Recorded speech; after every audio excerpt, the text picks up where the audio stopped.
Recently, I've been getting into and working on my custom Space Marine chapter. This is a relatively silly Raven Guard Successor army known as the Screaming Ravens, a chapter which exists solely for two reasons. One, Centurions are awesome, and two, I like birds. When I returned to the hobby a couple of years ago during 9th, one of the boxes that I saw for Space Marines that was something I'd not seen before were these Centurions. I thought they looked amazing, and even though I was collecting Drukhari at the time, I still picked a box of these up. And then in looking at how I wanted to paint them, I thought, well, black is cool, I like birds, Raven Guard sounds cool, and then look at some of the rules, I came up with a weird and wonderful idea called the Screaming Ravens. And then, as I want to do, I went full hyperfocus mode and bought a ton of models for this army that I was probably never going to get around to. The entire concept of the Screaming Ravens in 9th was that we have big, beefy things like Centurions being able to be made stealthy with the Raven Guard stratagems, enhancements, and relics. The idea was it was going to be a fast, hard-hitting army. They utilized stealth in the same way that Agent 47 would utilize stealth if he yelled stealth and ran you over with a bus. The main issue I had, and probably an issue that a lot of people might run into the first time they try to do something like this, is I was basing this kind of on the rules. For example, some of the things I purchased, like the Chaplain on Bike, was purely because the rules worked really well with something like a Vanguard Veteran Squad. Similarly, the Apothecary was able to revive Centurions in 9th, which in 10th is no longer the case. And as we move into 10th, stuff like the Chaplain on Bike no longer has a purpose in this army, even though it is kind of the vibe. I now need Outriders, and I don't really want to have to buy a bunch more stuff just to get him to fit. So in order to kind of stop this from snowballing out of control, I've really had to go back to the drawing board and work out what it means to be the Screaming Ravens. And I feel like it really boils down to not just necessarily being super loud. In my last video, a lot of people pointed out it's kind of more of a Night Lord thing. I think I like the idea of the Screaming Ravens just being confusing.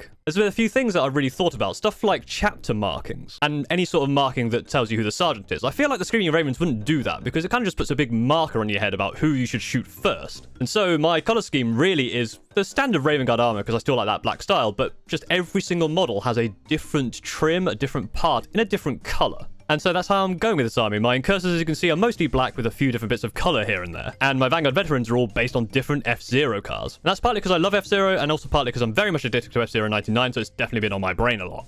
This is my captain at the moment, my warlord. It's an absolutely beautiful third-party model of a captain with jump back with lightning claws. And I'm really looking forward to putting this guy back in storage because Games Workshop decided to remove the lightning claw option from the captain with jump pack. Why, Games Workshop? Where are my lightning claws? You remove from the Vanguard Veterans, which is fine because at least gave him melee weapons, but why do you remove from the captain? And it can't be because the new model doesn't have that option in the box, because for some reason you gave him Thunderhammer and Storm Shield as an option, and that's not in the box either. So I kind of got a good idea for what I want them to look like, what kind of models I wanted to have, what kind of army list I want to do, but the one problem I did have is the lore. Now, I'm normally a big fan of world building and making my own lore. I really enjoy it for stuff like D&D. I go down many a rabbit hole working out stuff like the taxation system in an entire country. Look, the pandemic was hard on all of us. And the bits of 40k lore I have learned have been really interesting and quite cool, but whenever I try and do any sort of research myself, I just get a bit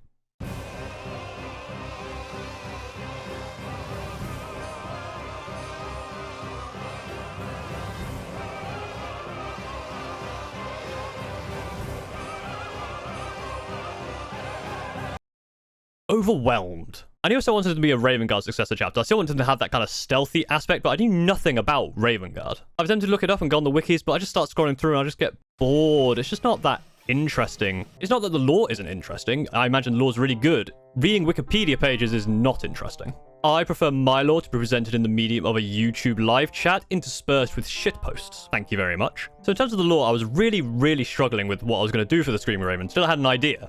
ChatGPT seems to be able to just do anything and everything you want. It's a magical thing that just solves everyone's problems. Now, I'm not going to get into the pros and cons of AI in this video. That's a complicated topic that has global ramifications, and I'm a YouTuber who can't draw very well, makes silly videos about unpainted plastic money things. So let's just skip that part and just go straight to the actual me doing something with AI. One thing I will say is AI is dangerous. It's a real danger to people with massive hyperfocus issues like myself, because you can just generate so many options so quickly, and you can get lost and just spiral into just generating so many different ideas, changing the prompts slightly, modifying to see what changes what, how you can make the AI say different things, what the AI comes up with different kind of versions. It's just, you just get lost for so long. I know I've generated a lot of different things here. It has come up with some really fun ideas for the Screaming Ravens, which I might actually take forward into, you know, when I play them, kind of the lore around them, kind of my own headcanon. So to start off with, I just want to give a simple prompt, just kind of give it the very basics and just see what it comes up with. So I said, hello. I have a Raven Guard Successor chapter called Screaming Ravens. Please could you create the lore of this chapter, please?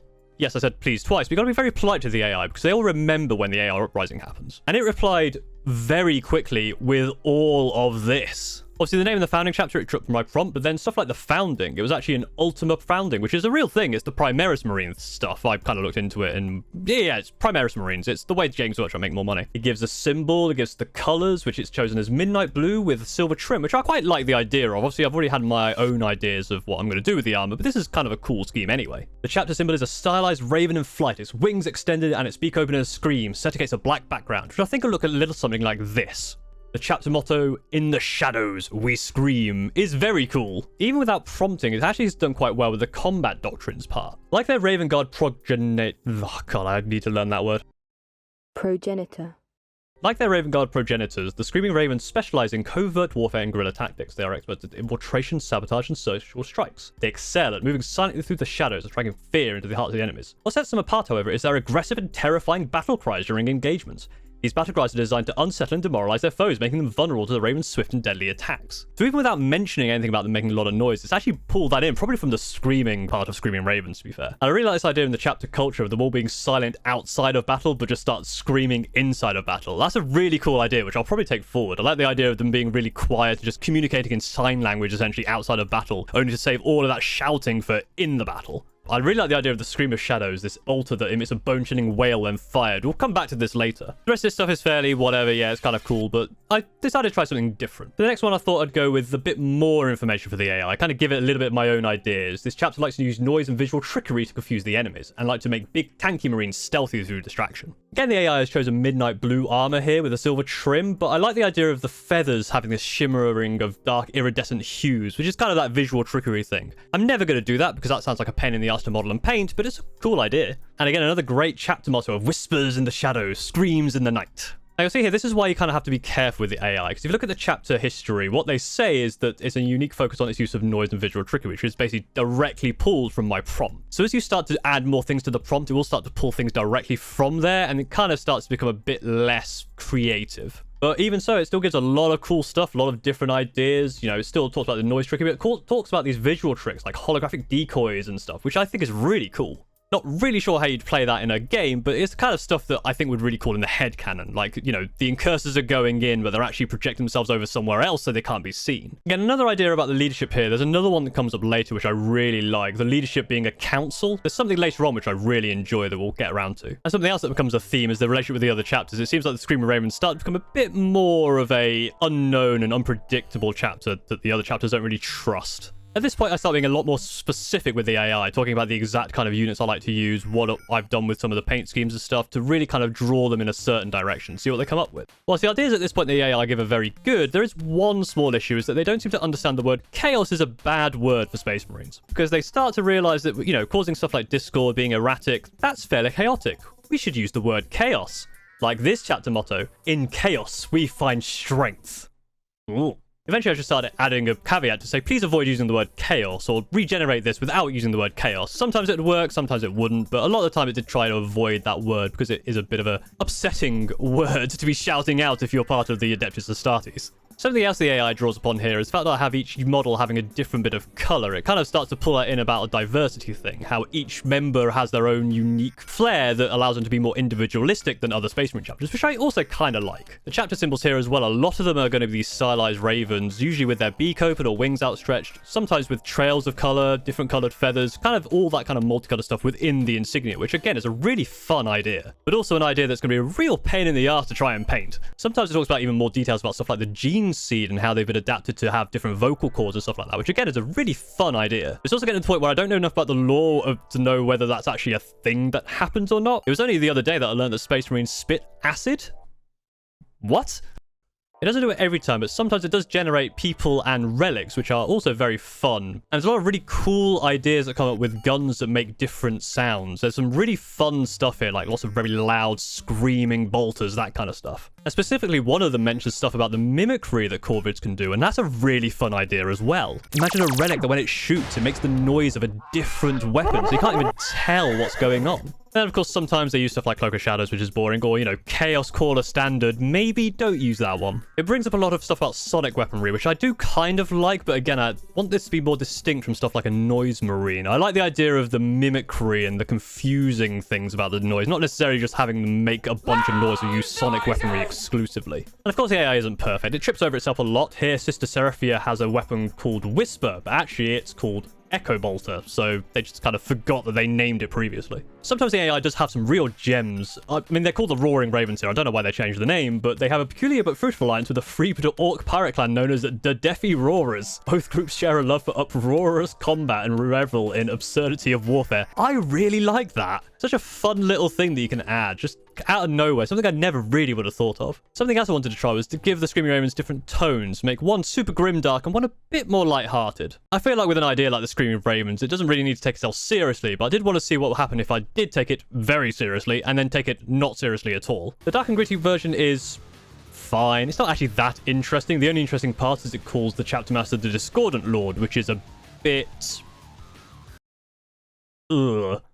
But the light-hearted ones that the AI generated, they are a lot of fun. The Whimsical Ravens. Again, don't know why they changed the name, but fine. It kind of took the term light-hearted to basically just mean tricksters and jesters. But somehow this prankstery stuff actually makes them scarier. They play laughter-inducing sound effects or laughter. They use whoopee cushions, confetti grenades, and joy buzzer-like shock gloves. Jump packs of glee. And I think by far the worst, the laughter claws, which are enhanced with concealed noisemakers that emit chuckles and giggles with every strike. Imagine you're in a one-on-one combat with a guy with lightning claws, and every time he hits you, they laugh. That seems terrifying. I also love the name Centurion Celebration Squads, where they have firework launchers. I think that's just hilarious. So with all these ideas being thrown at it, really helped me get a real good understanding of what the Screaming Ravens are. There was a lot of suggestions here that their homeworld was not fixed, which I think is what I was thinking anyway. They don't have a fixed homeworld. They roam around just finding fights and finding stuff to do. The leadership stuff talks about councils a lot and also sometimes having one leader. I really like the idea, actually, of, I don't know if it was the AI that came up with it,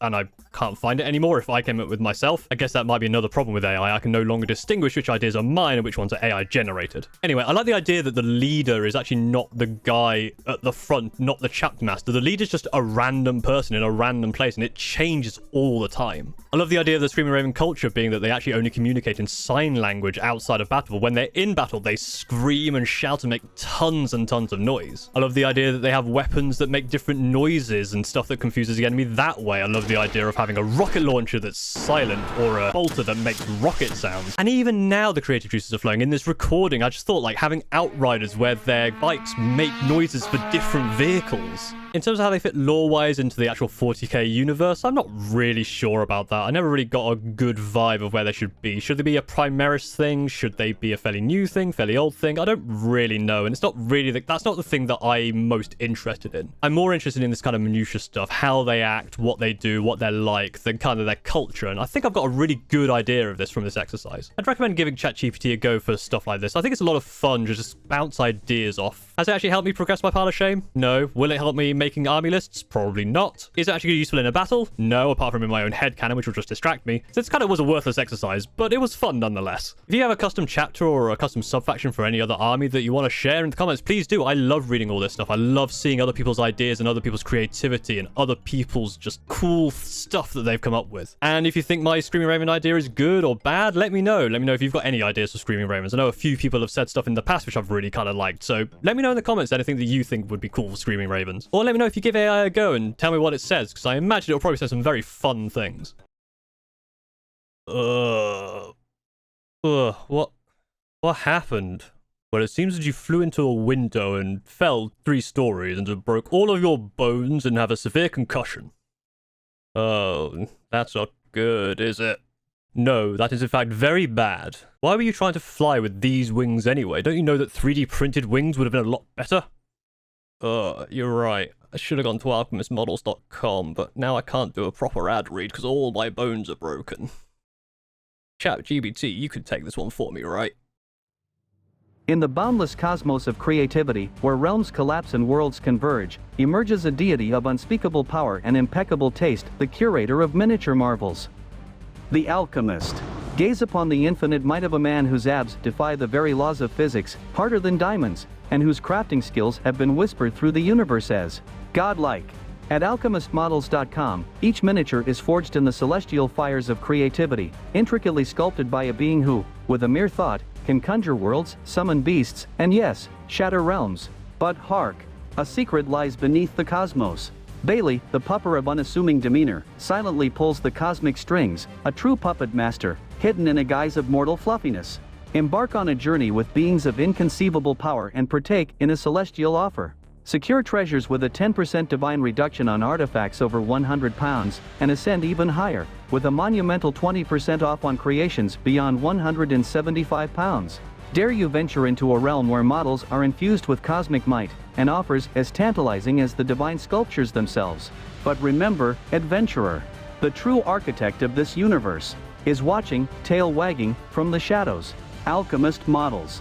Forge your universe in the company of gods, legends, and the clandestine canine mastermind, only at alchemistmodels.com.